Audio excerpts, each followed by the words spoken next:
Samantala, Star Nation, konekta na tayo sa ating mga sister station para humingi ng update sa kanilang mga lugar kung saan klases sa mga lugar sa Negros Occidental suspendido matapos makaranas ng ashfall.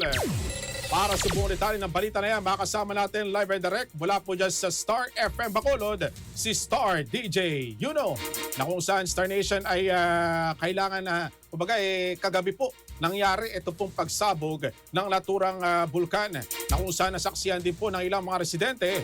Dahil nangyari po ito, Star Nation, nakasagsagan, nagising pa po ang mga residente na malapit po dyan po sa bulkan. Yan kung saan Star Nation ay, yung kanila pong pagkakarinig, parang may sumabog o parang may pumutok, Star Nation, na nakuha rin po yan ng ilang mga residente natin. Para po sa buong detalye ng balita na yan, makasama po natin live and direct mula po dyan sa Star FM Bacolod, si Star DJ Yuno. Star DJ Yuno, please come in. Good morning. Star FM Live Report.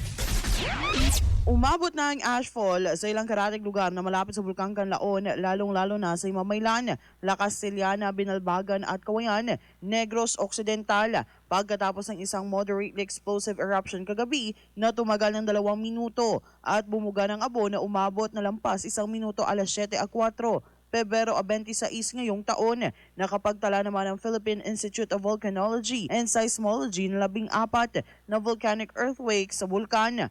Lininaw naman ng ahensya na hindi lava ang lumabas sa bunganga ng bulkan, kundi mga pyroclastic density currents o PDC lamang na nagdulot ng grass fire sa paligid ng bulkan kung kaya't nagkaroon ng apoy sa paligid nito. Sinuspinde naman ang ilang klase sa mga karatig na lungsod at munisipalidad na nakaranas ng ashfall bilang seguridad at kaligtasan ng mga mag-aaral, trabahante at mga guro. Sa ngayon ay nananatili pa rin na nasa alert level 2 ang bulkan sa kabila ng sunod-sunod na pag-aalboroto nito. Patuloy rin pinapayuhan ang mga residente sa mga lugar na may presensya ng ashfall na magsuot ng face mask at huwag lumabas ng bahay kung wala namang importanteng pupuntahan. Maging alerto sa aktibidad ng bulkan at kumuha lamang ng mga updates sa mga pinagkakatiwalaang mga social media pages at official social media pages ng mga ahensya sa gobyerno upang maiwasan ang paglaganap ng fake news. At yan ang balita mula dito sa 95.9 Star FM Bacolod, dito sa Star DJ Yuno. And this is Bombo Radio Philippines, the #1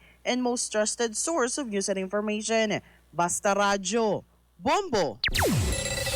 Star FM News Connect.